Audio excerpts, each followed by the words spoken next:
Police inspector का hero के रूप में आना बहुत पसंद किया जाता है। भारतीय फिल्म यशवंत देखी है, वो नाना पाटेकर की। फिर शूट आउट एट लोखंडवाला, जिसमें संजय दत्त क्रिमिनल्स को चुन चुन कर मारता है। लेकिन हमारे यहाँ ऐसी कहानियां फिल्मों में नहीं बल्कि असली हैं। हम कराची के कुछ ऐसे पुलिस ऑफिसर्स को सामने लाएंगे जिन्होंने कराची ऑपरेशन में बड़ी फिल्मी एंट्री दी। वो किसी के लिए गुड कॉप बने तो किसी के लिए बैड कॉप। पुलिस में शरीफ अफसर उसको बोलते हैं जो दो चीजों का पैसा नहीं खाता, एक हीरोइन का और एक डंडी का। बहादुर अली के नाम से एमक्यूएम के कारकुन हकीकतन कांपते थे। मैं जब आंख लगती है ना तो मुझे ऐसा लगता है अल्ताफ हुसैन मेरे सीने पे बैठ के ना मेरा गला दबा रहा है। जो भी पकड़ा जाता था उसको बहादुर अली चीरा लगाते थे। सारे शराबी जानी सब वो थे, एक दूसरे को कोऑपरेट करते थे। मुर्तजा भुट्टो कत्ल कर दिए जाते हैं, बीबी का अपना दौर है। ये एक एक रात में 4-4, 6-6 लड़कियां बुलाते थे। इनको सुकून नहीं था अंदर। आज का राव अनवर आपको पीपल्स पार्टी का शदीद मुखालिफ मिलेगा। सलीम वाहिदी ने बोला कि डीआईजी हूँ मैं, वो एक सब इंस्पेक्टर है। आप मुझे एक सब इंस्पेक्टर के हुक्म मानने को देते हैं और मेरी कोई इज्जत नहीं है। मैं आपको ऐसे बहादुर पुलिस अफसरान की कहानियां सुनाऊंगा तो आप बड़े हैरान हो जाएंगे। इससे ज्यादा नहीं, क्योंकि वो इससे आगे वो बात करेगा तो मैं देखता। ये कहानी है इस शहर के कुछ किरदारों की, ऐसी कहानी जो आपको पूरी वीडियो देखने पर मजबूर कर देगी। लेकिन इस कहानी के आगाज से पहले जरूरी है कि आप रफ्तार को लाइक और सब्सक्राइब कर लें। इस कहानी में कौन विलन है और कौन हीरो, इसका फैसला आप करेंगे। 19 जून 92 सुबह फजर के बाद, यानी अभी अंधेरा थोड़ा था और हल्की हल्की रोशनी फूट रही थी। तो मैं आपको अपने आंखों देखा मंजर बता रहा हूँ। उस वक्त मैं तो एक ही पॉइंट पे था, लाजिम बात है 4 पॉइंट पे हथियार उतरे थे। तो मुझे जो वहाँ से मैंने पूछा था, खुद आमिर खान से मैंने पूछा था, तो इनको 6000 कलाशनकोफ मिली थी। जो गोलियां थी वो तो लाखों की तादाद में थी, क्योंकि बोरियों में थी। ये जो सेंट्रल में हथियार उतरे थे तो ये मैंने खुद अपनी आंखों से देखे हैं, ये नहीं है कि सुने हैं किसी से। जो छोटे मोटे हथियार थे वो तो पार्टी के पास पहले से थे। मैं खुद बड़े यानी मसीह के सोचने पर मजबूर हुआ कि ये किस तरीके से इनके पास और किन ज़राए से इनको मिला है। 1992 में पहली बार एमक्यूएम के खिलाफ ऑपरेशन का फैसला किया गया। इसको इस तरह भी कहा जाता है कि जो इब्तिदाई ऑपरेशन था वो तो सिंध में डाकुओं के खिलाफ किया गया था और उसके बाद उसका दायरा जो है सिंध के शहरी इलाकों की तरफ भी बढ़ा दिया गया था। लेकिन उसके बाद एक सिचुएशन क्रिएट हुई। वो सिचुएशन ये थी कि जो सिंध के अक्सर शहरी इलाकों की जो अक्सरियती आबादी थी उसको ये मैसेज दिया गया, ये मैसेज गया उसके पास कि जनाब ये एक मखसूस कम्युनिटी के खिलाफ किया जाने वाला ऑपरेशन है। बहुत ज़्यादा प्रेशर था और ऊपर से अल्ताफ हुसैन का इस ऑपरेशन से एक हफ्ते पहले अल्ताफ हुसैन का जो ज़बानी सर्कुलर जारी हुआ था, क्योंकि वो तहरीरी उमूमन तंजीमी सर्कुलर तहरीरी होते थे, लेकिन इस मौके पे ज़बानी हुआ और ये हिदायत मिली कि आपके पास अगर कोई भी हथियार, चाहे वो क़ानूनी हो, लेकिन वो हथियार भी कहीं ज़मीन में दफन कर दें और अगर कोई तंजीमी लिटरेचर है उसको भी आग लगा दें और ऐसी जगह रुपोश हो जाएँ जहाँ सूरज की किरण भी ना मिले आपको। मकसद ये था कि आपके किसी करीबी फ़र्द को भी पता ना चल पाए कि आप कहाँ रुपोश हैं, क्योंकि दुश्मन का तयन नहीं था। आपको पता ही नहीं था कि एमक्यूएम हकीकी के वो लोग तो पता थे जो ओपन हो चुके हैं, वो लोग नहीं पता थे जो अभी भी तंजीमी सेटअप में काम कर रहे थे। यानी एक वक्त में ये कहा जाने लगा था कराची में कि शायद ही कोई ऐसा घर हो जिसका कोई नौजवान या तो कत्ल ना किया गया हो या गिरफ्तार ना हो या घर से मफरूर ना हो। जब ये वाली सिचुएशन बन गई थी तो उसके बाद जाहिर है उसकी मुज़ाहमत भी हुई और उस मुज़ाहमत के नतीजे में जो है हमने इस शहर में बहुत कुछ होते देखा। जनरल वहीद काकड़ के जमाने में नवाज शरीफ हुकूमत की छुट्टी हो गई, नए इलेक्शन हुए, मोहतरमा बेनजीर दोबारा इक़्तिदार में आई, लेकिन शहर कराची का माहौल मजीद खौफनाक हो चुका था। तकरीबन हर इलाके में टॉर्चर सेल थे। मुखालफिन का कत्ल होता तो इल्जाम लगता ये अल्ताफ हुसैन के आदमियों ने मारा है, नहीं ये आफाक के आदमियों ने मारा है। कराची पर नामालूम अफराद के डेरे थे। तशद्दुद और कत्ल गारत करने वाले अफराद को न जाने किसकी मदद और पुष्पनाही मिल रही थी और सब खामोशी से ये जुल्म होता देख रहे थे। लाशों को इबरत का निशाना बनाया जाता, बोरी में डालकर कचरे के ढेरों पर फेंक दिया जाता, जिंदा इंसानों के सर और घुटनों में ड्रिल मशीन से सुराख किया जाता, जुबान की बुनियाद पर शनाख्त करके लोगों को बसों से उतार कर मार दिया जाता। ये सब इस शहर में रोज का मामूल बन चुका था। बल्कि अब ये जंग सिर्फ एमक्यूएम के धड़ों की जंग नहीं थी, अब सियासी, मजहबी और दूसरे फिरका वाराना ग्रोह भी बंदूक से बात करने लगे और ये तशद्दुद, कत्ल गारत सिर्फ एक इलाके और तंजीम तक महदूद नहीं था, सब मौत के भयानक खेल में शामिल थे। कोई सहाफी इस जुल्म के खिलाफ बात करता तो मारा जाता, हत्ता कि किसी भी पेशे से वाबस्ता फर्द को ये मालूम नहीं होता था कि अगली सुबह तक वो जिंदा होगा भी या नहीं। कराची का एक इलाका जो है उस वक्त बहुत ज़्यादा ख़तरनाक समझा जाता था, वो था कराची का इलाका गुलबहार। दोनों तरफ जो है वो उर्दू बोलने वालों की अक्सरियत रिहाइश पजीर थी। इस जगह पर जो लसबेला का मुकाम है, वहाँ पर हम लोग स्टे किया करते थे। तमाम अखबारात से जो रिपोर्टर्स हैं, क्राइम रिपोर्टर्स, वो कॉपी ड्रॉप करके लसबेला के मुकाम पर आ जाएं, और जब सब आ जाते थे तो रेंजर्स की मोबाइलें हमें लसबेला से गुलबहार का एरिया जो है वो क्रॉस कराते थे। जब सूरत हाल इतनी खराब हो गई तो फौज और कानून नाफिज करने वाले दूसरे इदारों को अंदाजा हो गया कि अब मामला हाथों से निकल चुका है। कराची ऑपरेशन के पहले मरहले के नताइज मिल सके, ना ही मकासद हासिल हुए, बल्कि उल्टा फौज को बदनामी उठाना पड़ी, क्योंकि इस ऑपरेशन की बुनियाद ही गलत थी। यहाँ शुरू होता है ऑपरेशन का दूसरा मरहला, जब वजीर आजम थी बेनजीर भुट्टो और फौजी क़यादत ने फैसला किया कि अब फैसला कुन ऑपरेशन होगा। फौज वापस चली गई कि कराची पुलिस हीरो कैसे बनी। तो जब फौज वापस बैरकों में चली गई तो इस दफ़ा जब ऑपरेशन हुआ तो ये तय पाया कि जनाब कराची पुलिस के ऊपर जो है वो पूरी तरह से इन्हिसार किया जाए। नसीरुल्लाह बाबर के दौर में ऑपरेशन का जो करता धरता सारा था वो IB था, इंटेलिजेंस ब्यूरो। पुलिस को ये बोला गया, थोड़ा सा मैं आपको और वजाहत कर दूँ, हर साल मिलिट्री इंटेलिजेंस एक रिपोर्ट बनाती है मुख्तलिफ महकमों के हवाले से, पुलिस की भी एक रिपोर्ट बनती है। तो उस वक्त जो रिपोर्ट जारी हुई थी उसमें उन बदमाश, गुंडे और करप्ट पुलिस अफसरान की निशानदेही की गई थी जो शराबी हैं, जानी हैं, रिश्वतखोरी और स्मगलिंग में मुलविस हैं, बदकिरदारी में और जुराइम में मुलविस हैं। तो वो लिस्ट पे CM ने जो है ना और सब ने पार्लियामेंट ने अमल दरामद कराना था कि उन अफसरान को डिसमिस फ्रॉम सर्विस किया जाता। लेकिन मिलिट्री इंटेलिजेंस की इस रिपोर्ट पे अमल करने के बजाय IB ने इन करप्ट लोगों को MQM के ख़िलाफ़ इस्तेमाल करने का फ़ैसला किया। चौधरी असलम का नाम भी उसमें था, इंस्पेक्टर ज़ीशान काज़मी का नाम भी उसमें था, और बाकी जो बहुत से मशहूर पुलिस अफसरान हैं उसमें जो आपको बड़े मशहूर मिलेंगे जिनका कोई ऑपरेशन में किरदार होगा, वो सब उस MI की लिस्ट में नाम शामिल थे उनके। उनको बचाया गया और उनको ये सपोर्ट की कि अगर आप हमारे कहने पर, क्योंकि ये 95-96 में मैं आपको तो पॉलिटिकल ऑपरेशन हुआ, यानी बेसिकली ये दारी साहब और या नसीरुल्लाह बाबर साहब ये अपने पर्सनल गेम खेल रहे थे, हत्ता कि इस चीज़ों को ISI से और MI से छुपाया जा रहा था। इसकी मैं आपको बाद में वजाहत भी कर सकता हूँ कि कैसे कैसे छुपाया जा रहा था। तो उसमें ग्रुप बने। अच्छा, इन ग्रुप में ऐसा हुआ कि देखें सब एक ही उसके लिए काम नहीं करते थे। मिसाल के तौर पे बहादुर अली अलग सेटअप के लिए काम करते थे, क्योंकि वो तो शुरू से कर्नल खुर्शीद आफरीदी के साथ सेटअप में थे, FIT के सेटअप में रहे, तो वो उनका अलग वो सर्किल था, उस सर्किल में काम करते थे। इंस्पेक्टर ज़ीशान काज़मी और तौफीक जाहिद हो गए और सरवर कमांडो हो गए और भी कुछ अफसरान थे, ये IB के लिए काम करते थे।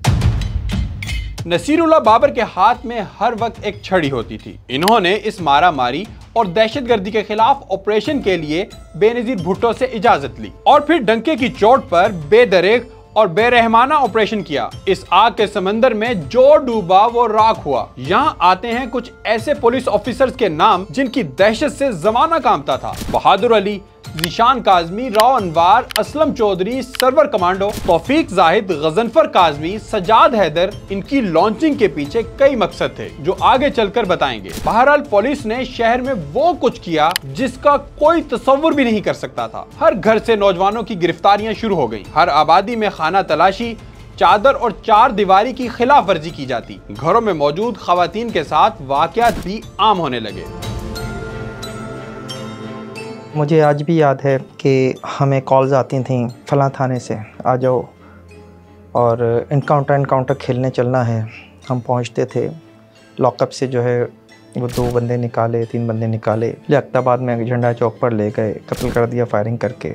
तस्वीरें बन गई। फिर अचानक ख्याल आया, अरे अरे अरे इनकी हथकड़ियाँ तो खुली नहीं, रुक जाओ यार, दोबारा बना लेना वाली तस्वीर नहीं छापना। फिर उनकी हथकड़ियाँ खोली जाती थीं, फिर दोबारा तस्वीरें बनती थीं और अगले दिन अखबारात में शाया होती थीं। तब पुलिस मुकाबलों का ऐसा दौर चला कि हर कोई इस गुनाह को सवाब समझकर निभाने लगा। खुफिया इदारे भी इस बहती गंगा में हाथ धोने लगे। मुख्तलिफ पार्टियों ने तो सियासी मुखालिफिन को कत्ल किया ही, मगर ये सब MQM के धड़ों की आपस की जंग का नतीजा नहीं था। ऑपरेशन शुरू हुआ तो IB ने अपने टास्क बनाए और भी जो लोग काम कर रहे होते हैं वो अपने फिर बंदे पैदा करते हैं ताकि अपनी पॉलिसी के मुताबिक इन लोगों को इस्तेमाल कर लें। जैसे कि बेसिकली IG होता है, DIG होता है, लेकिन उसको नॉलेज में नहीं होता। बहुत सारी चीज़ें ऐसी होती हैं वो अफसरान अपने पॉलिसी में करते हैं कभी कभी ऐसा होता है, मिसाल के तौर पे एक बात सुने आप, एक टारगेट किलर है या एक टेररिस्ट है, वो फलां के कॉन्टेक्ट में बड़े पॉलिटिशियन के, या वो किसी इंस्टीट्यूट के लिए काम कर रहा है खुफिया तौर पे। अब अगर उसको फ़र्ज़ करें कि वो IB के लिए काम करता है, अगर उसको जो है ना चौधरी असलम उठा ले तो क्या करेगा? चौधरी असलम तो IB के लिए काम नहीं करता था, चौधरी असलम तो दूसरे ग्रुप के लिए काम करता था। अब चौधरी असलम जब उसको उठाएगा तो वो जेन्युइन इंटरोगेशन करेगा और उससे वो जो राज होंगे वो बता देगा। तो कौन गंदा हो गया? IB गंदी हो जाएगी। तो उसका तरीक़ा ये होता था कि IB ज़ीशान काज़मी को बोलेगी कि यार वो उठाओ, उसको रिपोर्ट बनाओ, उसमें से ये पॉइंट निकाल देना और ठोक देना बंदा। ये होता था। थोड़ा सा टिपिकल, अगर मैं ऑपरेशन का तरीका आपको समझाऊं तो आप बड़े हैरान हो जाएंगे। इसमें जो इनके रूट वाले बंदे थे ना, वो भी ठिकाने लगे। जो इन इदारों के लिए तंजीमों में काम करते थे, उनको भी बहुत सौ को जो बागी हो रहे थे उनको ठिकाने लगाया गया। तकरीबन आप समझे कि 95% लोग ज़िंदा उठाए जाते थे और फिर उनको मारा जाता था। तो ज़ीशान काज़मी मैंने आपको बताया ये IB के लिए कर रहे थे। और चौधरी असलम, मैं नाम नहीं लेना चाहता उस इदारे का जिस इदारे के लिए चौधरी असलम काम करते थे। यकीनन रियासत को एक मुनज़्ज़म दहशतगर्दी का सामना था, मगर इसको मजीद खराब करने वाले जिम्मेदारी हमारे अपने इदारों पर आती है। सूरत हाल को सियासी और कानूनी अंदाज से डील किया जाता तो शायद फ़हीम कमांडो, नईम शेरी, फारूक दादा और सोलत मिर्जा जैसे किरदार जन्म न लेते। बहरहाल इस ऑपरेशन में कौन कौन से पुलिस ऑफिसर्स ने नाम कमाया? सबसे पहले जिक्र करते हैं SHO न्यू कराची बहादुर अली का, जिनकी दहशत से MQM के बड़े बड़े सुरमा भी कांपते थे।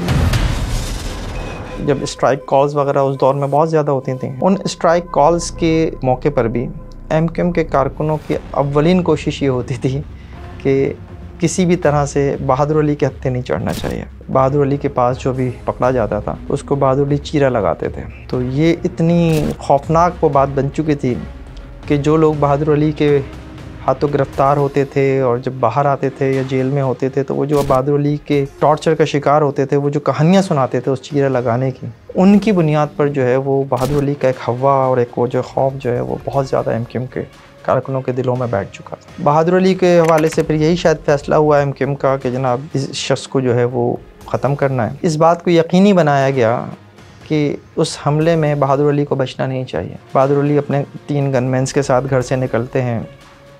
जो आज BDC सेंट्रल का ऑफिस है कराची में, उसके बिल्कुल सामने गली में उनका घर था। और जैसे ही उनकी गाड़ी मेन रोड के ऊपर पहुंचने के लिए टर्न लेने लगती है, 3 अतराफ से फायरिंग होती है। बहादुर अली अपने तीनों गनमैन समेत जो है इस हमले में मारे जाते हैं। जाली मुकाबलों का जो आगाज़ हुआ वो बहादुर अली ने किया। बहादुर अली मकसद पर सख्त किस्म के अफसर थे। तो रैकेट के सारे लोग रैकेट के होते हैं, बगैर रैकेट के कौन चलता है। रेहान इनको टास्क मिला रेहान का, तो ये रेहान के घर पे रेड करते थे। तो रेहान के घर से हर चीज़ ले जाते थे, टीवी, फ्रिज, बाल्टी, लोटा भी नहीं छोड़ा। तो उसके बाद लास्ट डे ऐसा हुआ कि 1 महीने के अंदर 150 रेड किए थे। ये रेहान तो घर पे नहीं होता था। लास्ट रेड में ऐसा हुआ कि जब ये बहादुर अली जाने लगा तो घर में तो कुछ था नहीं लूटने के लिए। तो उन्होंने रेहान की बहन की ना कानों पे नज़र पड़ी, तो उसने बोला कि ये बाली कहाँ से आई? तो दहशतगर्द की बहन है तो तेरे मकसे के ये भी दहशतगर्द लाया होगा। तो उसकी वो बाली पकड़ के खींचने लगे। जब वो खींचा तो वो उसकी बहन ने ही बोला कि सर आप ये खींचे नहीं, मैं आपको उतार के दे देती हूँ। तो वो दोनों बालियाँ उतार के उसने बहादुर अली को दे दी। जब ये वाक़या हो गया तो उस पर रेहान ने कसम खाई कि जो मेरी बहन के साथ हुआ है, इसके बाद यह है कि फिर मैंने जो है ना बहादुर अली को कत्ल करना है। लेकिन कत्ल बहादुर अली का ऐसा नहीं हुआ कि बाहर से हुआ। जो बहादुर अली के साथ जो अफसरान काम कर रहे थे, वो अफसरान इसी लियाकताबाद सेक्टर के लिए भी काम करते, यहाँ के इस रैकेट्स के लिए काम करते थे। वो अफसरान नहीं मरवाया बहादुर अली को। कोई भी पुलिस अफसर बगैर पुलिस अफसर के ताउन के नहीं मारा गया, ये तो तय है आपको। रिपोर्टें सारी आ चुकी थी। ये नहीं था कि इनका नाम नहीं था, इनका आ चुका था कि इनको मारे जाना है। ये अपनी कोशिश कर रहे थे बचने की और मारने वाला अपनी कोशिश कर रहा था। मगर रेहान ने ये कसम खाई थी कि मैं जब मरूंगा, जब मैं बहादुर अली को मारूंगा। तो उसकी कसम पूरी भी हो गई। वो बहादुर अली के मारे जाने के कुछ अरसे बाद फिर मारा गया। बहादुर अली 28 जून 1994 को 3 एहलकारों समेत कत्ल हुए। इनके बाद पुलिस के एक और ऑफिसर ज़ीशान काज़मी ने भी खौफ की दास्ताने रकम की। इन्होंने कई हाई प्रोफाइल केसेस को हल करने में अपना किरदार अदा किया, जिसमें से एक अमेरिकी सहाफ़ी डैनियल पर्ल के कत्ल का केस भी शामिल है। ज़ीशान काज़मी सदर आसिफ जरदारी के इंतहाई करीबी साथी समझे जाते थे और ये भी कहा जाता था कि वो बेनज़ीर भुट्टो के दाएं हाथ थे। बहादुर अली की जो एक यहाँ पुलिस में कहा जाता था लेगेसी, उसको कंटिन्यू किया ज़ीशान काज़मी ने। और ज़ीशान काज़मी जो है वो बाद में SHO न्यू कराची बना, और जो MKM के ख़िलाफ़ ऑपरेशन का दौर था उसमें उसने वो सारी चीज़ें कंटिन्यू की, बशमूल चीरा के जो बहादुर अली किया करते थे। और फिर उस दौर में मुख्तलिफ़ थानों में मुख्तलिफ़ SHOs ऐसे ही वही तैनात किए गए जिनका ताल्लुक़ इसी शहर से था, जो इसी शहर में पले बड़े थे, जिनके इसी शहर में कॉन्टेक्ट थे, और उन्होंने कराची ऑपरेशन को आगे बढ़ाया। और काफ़ी हद तक हम कह सकते हैं कि एक मौके पे हमें अमन कायम होता दिखाई भी दिया। MKM के ख़िलाफ़ सबसे ज़्यादा कामयाब ऑपरेशन, सबसे ज़्यादा बंदे मारने वाली जो कार्रवाई हैं, उसमें जो वो लोग थे वो MKM के ही भर्ती करदा अफसरान थे। ज़ीशान काज़मी का नाम सुन के लोग सड़कें छोड़ देते थे। हमेशा अंदर का ही आदमी नुकसान देता है। ज़ीशान काज़मी, सरवर, ये सब MKM साइड के लोग हैं, तो इनको तो ज़्यादा ताल्लुकात भी थे, पार्टी से ताल्लुकात थे। इनको जब पता चला नसीरुल्लाह बाबर साहब इख्तियारात दे रहे हैं, इसमें प्रमोशन भी है, पैसा भी मिल रहा है, फिर आप अंदाज़ा नहीं कर सकते अगर आप देखते ना इनको। लेकिन इनकी ज़िंदगी बड़ी बदतर होती थी। मैंने देखा है कि बंदे क़त्ल भी करते थे, ये तशद्दुद भी करते थे, सारे काम करते थे, लेकिन ये रात में ना जब तक शराब पी के धुत ना हो जाए, और ये एक एक रात में 4-4, 6-6 लड़कियाँ बुलाते थे। इनको सुकून नहीं था अंदर, इनको चैन नहीं था। अब मैं आपको तो ज़ीशान काज़मी एक दफ़ा मुझे कहने लगा कि यार मुझे जो है ना, मैंने उससे बोला कि बड़ी शराब पिए बगैर भी सो जाया कर, हमेशा पी के सोता है। तो मुझे कहने लगा कि यार मुझे नींद अच्छी नहीं आती। मैं बोला क्यों? कहने लगा कि मुझे जो है ना, मैं जब आँख लगती है ना तो मुझे ऐसा लगता है अल्ताफ़ हुसैन मेरे सीने पे बैठ के ना मेरा गला दबा रहा है। तो मुझे बड़ी हंसी है। मैंने बोला तुमको अल्ताफ़ हुसैन का खौफ इतना मुसल्लत हो चुका है कि वो तुम ख्वाब में भी अल्ताफ़ हुसैन को अपना वो देख रहे हो।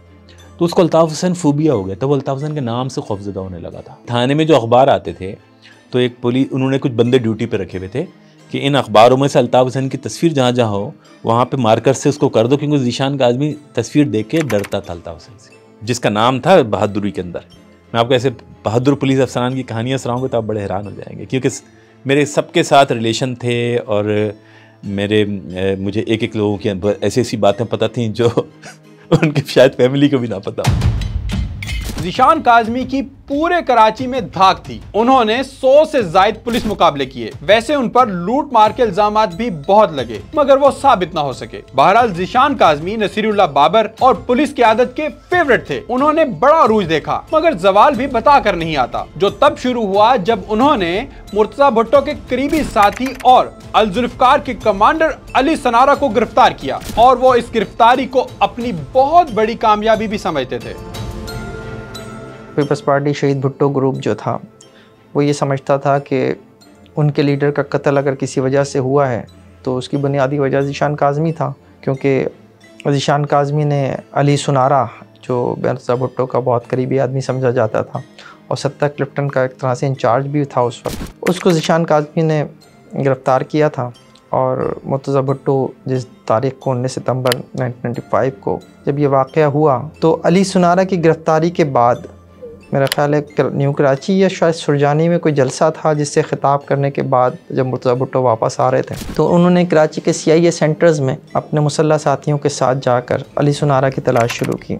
और उनका स्टाइल ये होता था कि वो CIA सेंटर में घुसते थे, उनके मुसल्लह आदमी जो हैं वो पुलिस वालों से सबसे वेपन्स लेकर उन्हें ज़मीन पर लिटा दिया करते थे, और वो लॉकअप्स चेक करते थे, हर चीज़ चेक करते थे। और ये कंटिन्यू कई दिन से चल रहा था। जिस वक्त पीपल्स पार्टी शहीद भुट्टो ग्रुप के अली सनारा समेत कुछ और लोग इससे पहले भी जब गिरफ़्तार हुए तो मुर्तज़ा भुट्टो ये सब कर रहे थे। तो अली सनारा की तलाश में नाकाम होने के बाद वो वापस आ रहे थे, तो सत्ता क्लिफ्टन के करीब जो है वो पुलिस से एक ऐसा इनकाउंटर होता है जिसमें मुर्तज़ा भुट्टो कत्ल कर दिए जाते हैं। बीबी का अपना दौर है उनकी बहन का, उसी दौर में उनका भाई जो है वो पुलिस मुकाबले में मारा जाता है। और ये ऐन उस जगह होता है जहाँ सामने DIG ऑफिस है, शोएब सटल साहब अपने घर में मौजूद हैं, और भी कई लोग थे। लेकिन ज़ीशान काज़मी उसमें एक ऐसा किरदार, पीपल्स पार्टी शहीद भुट्टो ग्रुप के दो लोग ये समझते थे कि अगर अली सनारा गिरफ़्तार नहीं होता ज़ीशान काज़मी के हाथों तो शायद उस दिन ये वाक़या भी नहीं होता। फिर वक्त का पहिया उल्टा चलता है और ज़ीशान काज़मी के अपने ही साथी उसका साथ छोड़ जाते हैं। इनके खिलाफ अदालती केस खुल जाता है, गिरफ्तारी से बचने के लिए छुपना पड़ता है, और फिर एक दिन वो इंतहाई दर्दनाक मौत से दो चार हो जाते हैं। ज़ीशान काज़मी की जो मौत है वो भी बड़ी खौफनाक मौत है। फिरोज़ाबाद के इलाके में हमें याद है कि एक बोरीबंद लाश मिली। अच्छा, बोरीबंद लाशों का उस दौर में एक कॉन्सेप्ट यही होता था कि कहीं से बोरी का कोई पड़ी मिली है तो डेफिनेटली इसमें लाश होगी। ऐसी ही एक बोरी मिली और इसकी लाश के ऊपर बेपनाह तशद्दुद किया गया था। और जो इसका भाई था इरफान, उससे मुझे याद है, उससे जब उस दिन बात हुई तो उसने कहा कि उसका चेहरा पहचाना नहीं जा रहा था, उसकी आंख में गोली मारी गई थी, यानी बिल्कुल रोक के। आपको पता है फारूक दादा का इनकाउंटर किसने किया? इस पुलिस ऑफिसर की कहानी बहुत अजीब है क्योंकि इस मुतनाज़ा इनकाउंटर के बाद MQM को बहुत हमदर्दियां मिली। पुलिस FIR के मुताबिक फारूक दादा ने अपने 5 साथियों के साथ एयरपोर्ट के करीब पुलिस पर हमला किया। जवाबी कार्रवाई में गाड़ी में मौजूद फारूक दादा समेत 5 अफराद मारे गए। इन मुल्जिमान से 12 क्लाशनकोव, 5000 गोलियां और कई दस्ती बम और गोला बारूद भी बरामद हुआ। आप खुद सोचिए कि शिराट जैसी छोटी सी गाड़ी में 5 अफराद आ सकते थे या फिर इतना असलहा। ये सब कैसे हुआ? ये सब किया राव अनवार ने, वही SSP राव अनवार जिन पर 400 से ज्यादा अफराद के मावराए अदालत कत्ल के इल्जामात हैं। वो उस वक्त एयरपोर्ट थाने में SHO थे और ये इनकाउंटर भी उन्हीं के हाथों हुआ था। इसी तरह कहा जाता है कि 10 अक्टूबर 1995 में फहीम कमांडो को जेल से निकालकर जाली पुलिस मुकाबले में भी राव अनवार ने ही मारा था। पुलिस के मुताबिक फहीम कमांडो कहता था कि कत्ल किए बगैर मुझे नींद नहीं आती और उसने बहुत से पुलिस मुलाजमीन को कत्ल भी किया, जबकि MQM उसे शहीद का दर्जा देती है। फ़हीम कमांडो वाले मामले को ले लें तो फ़हीम कमांडो और उसके 2 भाइयों समेत जो 4 लोग एक इनकाउंटर में मारे गए, तो उसमें भी यही था कि फ़हीम कमांडो के हाथों में हथकड़ियाँ थीं। और उसके बाद जो है मैं समझता हूँ कि शुएब सडल साहब जो उस वक्त कराची में बहुत अहम ओहदे पर फाइज थे, उन्होंने बहुत ज़्यादा रिएक्ट भी किया था। उनके नज़दीक वो ये नहीं चाहते थे कि मावराए अदालत कत्ल की वारदातें हों, लेकिन चूँकि फ़हीम फ़ारूकी, जिसका असल नाम फ़हीम फ़ारूकी था, वो कुछ दिन पहले गिरफ़्तार हुआ था और जब वो गिरफ़्तार होने के बाद जेल में था तो जेल से निकाल कर उसे ले जाया जा रहा था। और ले जाए जाने वाले जो हैं SHO एयरपोर्ट उस वक्त के राव अनवार थे और उनका ये था कि वो फ़हीम फ़ारूकी की निशानदही पर उसके साथियों की गिरफ़्तारी के लिए जा रहे थे कि उसके साथियों ने उन्हें हमला किया पुलिस पार्टी के ऊपर और मुल्ज़िमान की फायरिंग से फ़हीम फ़ारूकी, मुफीज़ फ़ारूकी और वो तीनों भाई और एक और शख्स जिसका इस वक्त मुझे नाम याद नहीं, ये 4 लोग जो हैं वो मारे गए थे। फ़हीम कमांडो उन लोगों में से था जिनको जिंदा गिरफ्तार करने का ऑर्डर था। जो लोग कुछ राज रखते थे ना तंजीमी, तो उनके लिए ऑर्डर होता था कि इनको गिरफ्तार जिंदा करके ताकि इनसे इंटरोगेशन किया जाए। और कुछ लोगों का ऑर्डर था कि ये किसी हालत में बचने नहीं चाहिए, इनको मारा जाए। तो उनको जिनको ऑर्डर होता था उसके हिसाब से फैसला करते थे। तो हुआ ये कि ज़ीशान ने इसको गिरफ्तार किया, फ़हीम कमांडो को। ज़ीशान ने इसको गिरफ्तार करने के बाद अपना रिपोर्ट यानी इंटरोगेशन बनाई, ये सब सिस्टम बनाया और अभी इनके पास ही था, ज़ीशान के पास लास्ट डे। तो ज़ीशान कहने लगे मुझे कि मेरे पास जो है ना नसीरुल्लाह बाबर का फ़ोन आया और नसीरुल्लाह बाबर कहने लगे कि जो है ना फ़हीम कमांडो जो तुम्हारे पास है उसको फारिग कर दो। बोला मैं डर गया। वजह यह थी कि फ़हीम का तो मैंने सारा केस जो बनाया था वो उसको शो किया था, हम तो उस पर ओपन कर चुके थे। अब इसको मारने का मतलब ये था कि 100% मैं किसी कल को कोई अगर क़ानूनी कार्रवाई हो जाए या MQ में हिम्मत कर ले तो मैं बचूंगा ही नहीं, क्योंकि वो तो साबित हो जाएगा मैं तो गेम बना के कत्ल करता हूँ ना। तो उसने ज़ीशान ने बोला कि मैंने पहली बार ना नसीरुल्लाह बाबर से झूठ बोला कि मैंने JC कर दिया उसको जेल कस्टडी। अब इसको डर ये हुआ कि नसीरुल्लाह बाबर ने अगर जेल में फ़ोन कर लिया तो फंस जाऊंगा, वो तो वज़ीर दाखिला है। तो शब्बीर जान सरहंदी सुपरिटेंडेंट थे जेल के। तो ज़ीशान ने कहा कि मैंने फौरी तौर पर ना शब्बीर सरहंदी को फ़ोन मिलाया और मैंने बोला सरहंदी साहब मेरी थोड़ी सी इज्जत बचा लो, अगर नसीरुल्लाह बाबर साहब आपको फ़ोन करें तो आप बोलना फ़हीम कमांडो आपकी तहवील में JC यानी जेल में आ गया, थोड़ी मेरी इज्जत रख लो, मैं बंदा लेके अभी फ़ौरन जेल पहुंच रहा हूँ। तो इनकी आपस में दोस्तियाँ थी, ताल्लुकात थे। तो सरहंदी ने इनके साथ तय कर लिया। बोला मैंने तो अपनी जान बचा ली, लेकिन उसके बाद जो है ना राव साहब को फ़ोन आया। मगर आप बड़े हैरान हो गए राव साहब को फ़हीम कमांडो को ऑर्डर क्यों हुआ था, ये बड़ी एक दिलचस्प कहानी है। फ़हीम को मारने का ऑर्डर ऐसा हुआ कि उस ज़माने में बिलावल हाउस में एक लेटर आया जिसमें बेनज़ीर भुट्टो और जरदारी साहब को मुखातिब करके ये बोला गया कि आपने जो है ना महाजिर नौजवानों को क़त्ल-ए-आम किया और इनकी टारगेट किलिंग की और इनको जेलों में बंद किया, तो कल को अगर यही सब कुछ आपके बेटे बिलावल के साथ हो तो क्या होगा। और उसके नीचे जो है ना मिन जानिब जो है ना हाजी साहब करके लिखा था। हाजी इसका कोड इस्तेमाल में था। अब जब ये अनऑफिशियल, देखें मुझे ज़ीशान काज़मी बता रहे हैं बात, वो कहते हैं कि जरदारी साहब इस पर बड़े रैश हो गए। जरदारी साहब ने बोला कि कोई शख्स अगर मेरे को धमकी दे रहा है तो कल को बिलावल को कुछ हो जाए, मकसद ये है कि तो मैं अपने आप को माफ़ नहीं कर सकूँगा, तो लिहाजा अगर मेरी घर की तरफ कोई मैली आँख से भी देखेगा तो मैंने नहीं छोड़ना उसको, मुझे ये बंदा चाहिए कौन है। तो लिहाजा IB की ड्यूटी लगाई गई कि आप ये अनऑफिशियली, मकसद ये कि आपने ऑफिशियल रिपोर्ट में नहीं देनी, आपने बताना है कि किसने किया है। तो जब IB ने इस पर वर्किंग की तो उन्होंने बताया कि ये लेटर फ़हीम कमांडो ने लिखा था। तो जरदारी साहब ने बोला कि जिसने ये लेटर लिखा है वो मुझे ज़मीन के ऊपर नहीं चाहिए। लेकिन जिस वक्त ये मामलात हुए तो फ़हीम पकड़ा जा चुका था। जब जरदारी साहब को पता चला तो जरदारी साहब नाराज़ हो गए कि भाई वो तो इसको तो छोड़ दिया, ज़िंदा पकड़ लिया। तो फिर राव की ड्यूटी लगी। तो राव की जब ड्यूटी लगी तो राव ने चौधरी असलम से बोला कि तय किया। उन्होंने फ़हीम के एक भाई को पहले से उठाया था, कुछ 4 लड़कों को उठाया हुआ था। इन्होंने जेल से सरहदी से बंदा लिया 13E के केस में कि हम कहीं रिकवरी कराने जाना है। फिर उन्होंने पहले भाइयों को मार दिया, फिर उसके बाद फ़हीम को मार दिया। राव अनवार की अपनी ही अलग दुनिया थी जिसमें वो बादशाह था, किसी की नहीं सुनता था, सिर्फ अपनी ही मनवाता था। छोटी सी मिसाल देता हूँ, मैं बहुत सारी चीज़ें बोलूँ तो बाज़ चीज़ें तो साबित नहीं कर सकता ना, लेकिन मैं पुलिस के साथ हल्कों में गैदरिंग रही है, दोस्तियाँ हैं मेरी, सब पता है मुझे। राव के साथ भी मैं बैठा हूँ इतना। जब राव साहब लगे थे मीठा दर में, जमात इस्लामी की एक मुहिम चल रही थी, काजी साहब लगा रहे थे अदालतें, काजी की अदालत। यहाँ पर ऐसा हुआ कि राव के स्टाफ ने गोली चलाई, आम शहरी मारा गया, गलती से गोली चला दी। तो उस पर जो है ना काजी हुसैन अहमद ने अदालत लगाई, और अदालत लगाई खारादर मीठा दर के इलाके में। और यह हुआ कि SHO को मकसद को बरतरफ करके इसके खिलाफ इंक्वायरी की जाए। इनको तो ये पता ही नहीं है कि भाई राव को तो प्राइम मिनिस्टर की इतनी हिम्मत नहीं है कि वो राव को कर सके, क्योंकि प्राइम मिनिस्टर को भी बाहर से ऑर्डर है कि राव का हाथ नहीं लगाना है। हुआ ये कि जब ये काजी साहब ने कर दिया तो ये सलीम वाहिदी साहब DIG कराची थे उस वक्त, जो एडिशनल IG कराची की पोस्ट उस वक्त DIG कराची कहलाता था। तो सलीम वाहिदी ने ऑर्डर निकाला, कितना अवामी प्रेशर भी आ रहा है और ये गलती तो हुई है राव से। तो राव को उन्होंने जो ना इसको थाने से हटा दिया और दूसरे अफसर को पोस्टिंग दे दी। जब दूसरा अफसर थाने गया राव साहब के पास चार्ज लेने, तो राव साहब ने उसको टॉर्चर सेल में उल्टा लटकाया, उसको मारा, उसको बोला कि भाई DIG कौन होता है, पोस्टिंग तो मैं अपनी मर्जी से लेता हूँ, तो मेरे पास चार्ज लेने कैसे आया, जब मैंने चार्ज छोड़ूंगा तो लेगा ना, मैं तो आया कैसे। तो ये बड़ा वाक़या हो गया और DIG साहब तब गए। DIG साहब ने बोला भाई राव के ख़िलाफ़ तो बड़ी कार्रवाई हो जाए, क्योंकि राव ने तो हुक्म मानने से, यानी फोर्स के अंदर तो उसूल है ना कि अफसर का हुक्म मानना है, चाहे गलत हुक्म हो, अफसर का मानना है। यहाँ पे तो राव साहब ने सलीम वाहिदी जैसे शख्स को क्रॉस कर दिया। ये जंग चल रही थी, उस ज़माने में नवाज़ शरीफ साहब की गवर्नमेंट थी। प्राइम मिनिस्टर ने DIG कराची को डायरेक्ट फ़ोन किया, हालांकि प्राइम मिनिस्टर आपको पता है IG को करेगा, इनको नहीं करेगा। प्राइम मिनिस्टर वज़ीर दाखिला को करेगा, IG को भी नहीं करेगा। नवाज़ शरीफ साहब ने इनको फ़ोन किया। नवाज़ शरीफ साहब ने इनसे सलीम वाहिदी से कहा कि आपने जो ऑर्डर निकाला है राव के ख़िलाफ़ वो वापस ले लीजिए।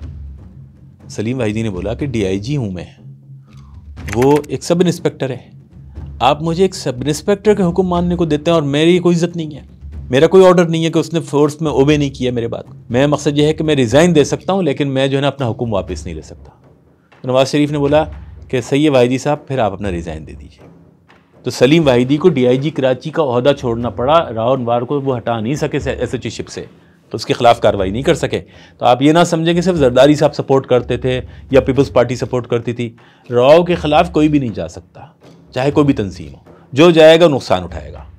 क्यों कि राव यहाँ के टास्क पे काम नहीं करते, सिर्फ राव बहुत सारे बाहर के लोगों के लिए टास्क पे भी काम करते हैं, इंटरनेशनल। राव हो, चौधरी हो या कोई भी हो, ये सारे लोग जो हैं वो बेसिकली हिदायत तो कहीं और से लिया करते थे। तो राव अनवार का जो एक स्टाइल था वो दूसरे पुलिस अफसरान के मुकाबले में डिफरेंट था। आप उसे जो है बेवकूफ़ी की हद तक बहादुरी कह लें उसकी, कि वो डरता नहीं था। तो अगर आप उसके किरदार को अगर अपने जहन में लाना चाहें कि वो कैसा है, तो वो सिर्फ उस बात को याद क्यों नहीं कर लेते कि जब ख्वाजा इजहारुल हसन पोजीशन लीडर थे और उन्होंने राव अनवार के ख़िलाफ़ बात की, तो राव अनवार उन्हें गिरफ़्तार करने उनके घर पहुंचा, उनको घर से के गिरबान पे हाथ डालता हुआ लेकर जो है उन्हें उनके घर से चला गया था। ज़ाहिर है वो पाकिस्तान पीपल्स पार्टी के बहुत करीबी लोगों में शुमार होता था और एक तवील अरसे उसे SSP मलीर का चार्ज दे के रखा गया, ता वक्त के वो नकीबुल्लाह वाला वाक़या हो गया। आज का राव अनवार आपको पीपल्स पार्टी के शदीद मुखालिफ मिलेगा, इससे ज़्यादा नहीं, क्योंकि वो इससे आगे वो बात करेगा तो मैं देखते हैं। ये बात सुनकर आपको बड़ी हैरत होगी कि तब इनकाउंटर के लिए जुआ लगाया जाता था। उस जमाने में एक रेसिंग चलती थी। रेसिंग ये होती थी कि जुआ चलता था, ये भी शायद कभी रिकॉर्ड पे नहीं आया हो। मिसाल के तौर पे नईम शर्री मशहूर हो गया, तो इस पे जुआ चलता था पुलिस अफसरान में कि ज़ीशान बोलता था मैं मारूंगा, तो क्या नाम है, तो ज़ीशान को कुछ अफसरान जैसे मिसाल इसके वाक़े में आपको ऐसे सुना रहा हूँ। ये शराब की महफिल थी, मैं तो खैर उस महफिल में नहीं बैठा था, मुझे बाद में फिर इन्होंने और वो अफसरान ने सारे बताया। तो उसमें उनकी शर्त ये लगी कि कौन मारेगा, तो ये हुआ कि हर बंदा इतने इतने लाख निकालेगा, जो मारेगा उसको वो जीतेगा, उसको मिलेगा। तो अब नईम शर्री के लिए बहुत टास्क था, बहुत बड़ा टास्क था। रेंजर्स के अफसरान लगे थे, पुलिस के अफसरान, तो ज़ीशान भी, चौधरी असलम भी, हर बंदा लगा हुआ था, लेकिन कामयाब। हत्ता कि सडल साहब की पर्सनल इंटरेस्ट इसमें था, बहुत ज़्यादा इंटरेस्ट था। इसके लिए उन्होंने पेमेंटें भी की थी, कई किलर्स को पेमेंट की थी कि आप नईम शर्री को खुद मार दो और लाश हमें दे दो। तो ये तक हो रहा था। ज़ीशान ने भी इसमें वो लगाया, लेकिन उसमें कामयाब कौन हुआ? मेजर शामी इसमें कामयाब हुए, रेंज यानी नईम शर्री वाले में। ज़ीशान नाकाम हो गया, तो ज़ीशान को पैसे भरने पड़े शामी को क्योंकि जुआ हार गए बोले। जिस शहर में पुलिस वाले मौत पर जुआ लगाएं, उनका अपना अंजाम कैसा होगा? कराची ऑपरेशन में फ्रंट लाइन पर काम करने वाले ज्यादातर पुलिस वालों को चुन चुन कर मारा गया, मगर पुलिस के ये अफसरान भी तो मुख्तलिफ सियासी पार्टियों के हाथों इस्तेमाल हुए। मेरे ख्याल से तो पुलिस वाले भी इस्तेमाल हुए और इन सियासी पार्टियों के कारकुन भी इस्तेमाल हुए, जैसे सौलत मिर्जा, जिसे पार्टी और रियासत दोनों ने इस्तेमाल किया। ये किसी वक्त अच्छे और किसी वक्त बुरे की अगर सिर्फ मैं बात करूं, और मैं पूरी पुलिस फोर्स की बात नहीं करूं, मैं किसी बहुत ज़्यादा किरदारों की बात ना करूं, मैं सिर्फ और सिर्फ 2 किरदारों की बात करूं या 3 किरदारों की बात करूं, जो चौधरी असलम, उमर शाहिद हामिद और इरफान बहादुर। ये 3 वो किरदार हैं जिन्होंने कराची ऑपरेशन में भी किरदार अदा किया। उमर शाहिद हामिद के वालिद उस वक्त की कराची इलेक्ट्रिक सप्लाई कॉरपोरेशन के MD थे, जिनके कत्ल के इल्ज़ाम में सौलत मिर्ज़ा को फांसी हुई, और इरफान बहादुर अली के बेटे, और चौधरी असलम। और इन तीनों पर मुश्तमिल जो है लियारी टास्क फोर्स उस वक्त कायम की गई जब परवेज़ मुशर्रफ के दौर में वजारत दाखिला MKM के पास थी, और रऊफ़ सिद्दीकी जो है सूबाई वज़ीर दाखिला थे। और MKM ने उन्हीं किरदारों को जो कभी उनके लिए जो है वो एक बुरे थे, उन्हीं को उन्होंने इस्तेमाल किया और इस्तेमाल हुए हमारे ये पुलिस अफसरान। और मैं समझता हूँ कि इसमें उनकी मजबूरियाँ थीं, तो सिचुएशन वही बन चुकी थी कि MKM, जैसे मैंने थोड़ी देर पहले जिक्र किया कि कराची ऑपरेशन के किरदार जो है वो एक एक करके चुन चुन के मारे जा रहे थे। तौफीक जाहिद मारा गया, रेहान खाना का इनकाउंटर में तौफीक जाहिद के हाथों मारा गया था, और हमें आज भी याद है कि ख्वाजा अजमेर नगरी में हुए उस इनकाउंटर के बाद जो है तौफीक जाहिद जो है वो सिक्योरिटी मांग रहा था। उसके ख्याल में उसे सिक्योरिटी दी जानी चाहिए थी, लेकिन मस्जिद के बाहर नमाज पढ़ के निकलते हुए वो मारा गया पुलिस की दहशतगर्दों की फायरिंग से। तो जब ये वाली सिचुएशन बन चुकी थी, तो क्या एक वो बचा था इनके पास कि ये वो ना करें जो उनसे कहा जा रहा है। अगर तो MKM के कहने के ऊपर चौधरी असलम लियारी टास्क फोर्स ना बैठते जाकर नहीं उसका चार्ज लेते, या उमर शाहिद हामिद ना लेते, या इरफान बहादुर ना लेते, तो क्या ये नहीं हो सकता था कि वो भी इसी तरह से मार दिए जाते जिस तरह से और किरदार माने जा रहे? ये सारी कहानी सुनने के बाद आप खुद फैसला करें कि इस खून रेजी में कौन बेनिफिशियरी रहा, सियासी जमातें या पुलिस वाले। अब आप सोच रहे होंगे कि मैंने चौधरी असलम का जिक्र तो किया, मगर बहुत कम। वो इसलिए क्योंकि हमने इस डॉक्यूमेंट्री में उन पुलिस अफसरान का किरदार अनफोल्ड किया है जो डायरेक्ट MKM के खिलाफ होने वाले ऑपरेशन में इन्वॉल्व थे। लेकिन चौधरी असलम एक ऐसा किरदार है जिसके ऊपर पूरी किताब लिखी जा सकती है। आपने चौधरी असलम पर बनने वाली फिल्म तो देखी होगी, लिहाजा अगली डॉक्यूमेंट्री चौधरी असलम पर।